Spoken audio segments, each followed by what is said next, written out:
You're listening to the Voice of Islam Radio. Assalamu alaikum.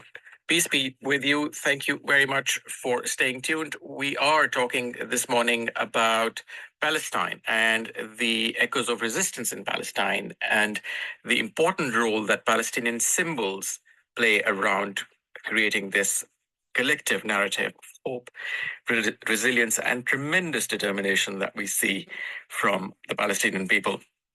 Before we went on to the break, onto the news break, we were talking to Baz Madouki, who is a Palestinian refugee and is currently doing her PhD from the University of Kent.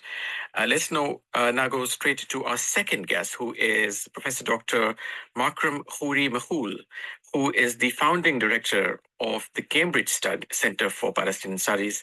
He's an internationally renowned academic specializing in international relations and political communications. Assalamu alaikum, peace be with you. A very warm welcome to the Breakfast Show. Thank you. Thank you for having me. Dr. Makram, if I can start by asking you, firstly,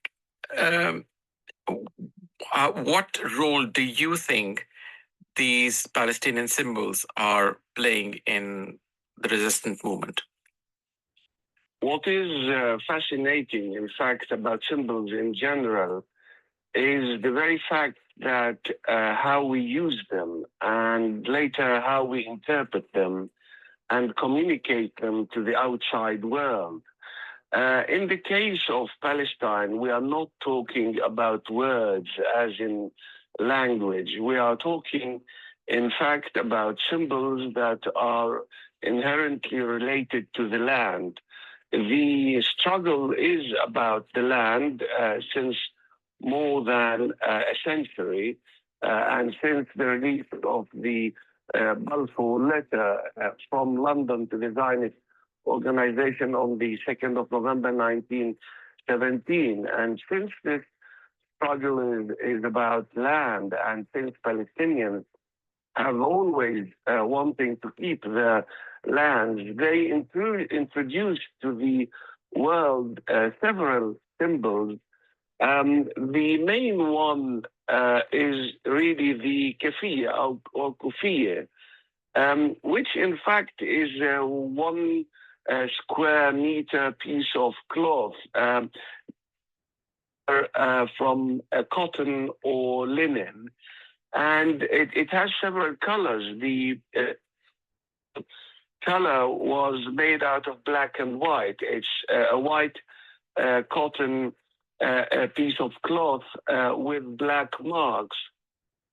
Now, the black marks either resemble the fishing net, which relate to the Palestinian coast, and in particular to Jaffa, Akka, Acre, and Haifa in particular, and or it relates and reflects how the parcelization of the lands, the plots of the lands are divided. So clearly the keffiyeh is the main symbol because it is something you can wear and anybody in the world can relate to. Now, even the keffiyeh underwent a process of evolution.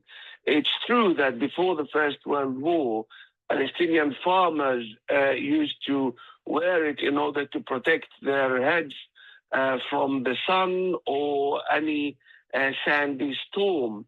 But during the rebellion between 1936 and 1939 against the British occupation mandate, many Palestinian fighters used to wear it in order to hide themselves. But then the population, in fact, decided to wear the keffiyeh in general so that the British occupation forces will not exactly be able to identify the Palestinian fighters. So this was before the Nakba, obviously, before the climax of the Nakba between 1947 and 1949. Later, after the Nakba, it took another turn, in particular in the 60s, and chiefly when the first Palestinian female freedom fighter, in fact, hijacked the TWA aeroplane. Her name is Layla Khaled. She's still alive. She was only young, and she wore the kafia. And from that moment onwards, it only took Yasser Arafat a few years to deliver his famous speech in 1974 at the UN, where he wore the kafia. This took us the first Palestinian Intifada in 1987 for several years, where the youngsters wore the kafia, and then the second Palestinian Intifada, and up till now, where we see that the kafia is an internationally renowned Palestinian resistance symbol. Okay, but we're talking about the history, of course, of these symbols, and including histories. You can talk about, the impact that the attack on the Central Archive building that has happened and that was targeted. What impact has this? What is the impact of this, and how have the Palestinians and other communities helped preserve this history? Yeah, thank you for this question, which is very important because it's at the heart of Palestinian cultural management. It's important to know here that this is not the first time that the Israeli occupation perpetrates such crimes. It takes us back again to the climax of the Nakba between 1947 and 1949, where the Israeli terrorist organizations, in fact, either burnt or confiscated or just looted in different manners most of the cultural centers. It's during that period that the Palestinians faced their first catastrophe, and where their cultural, national, commercial, political institutions collapsed by the crimes of the Zionist organization. And if this is not enough, then this was repeated in the first Palestinian Nakba first Palestinian Intifada between December 87 and mid-1993, and again repeated in the year 2000 Nakba, when the Israeli occupation forces as well destroyed schools and computer labs, etc. Now, I hope that this time the Palestinian institutions managed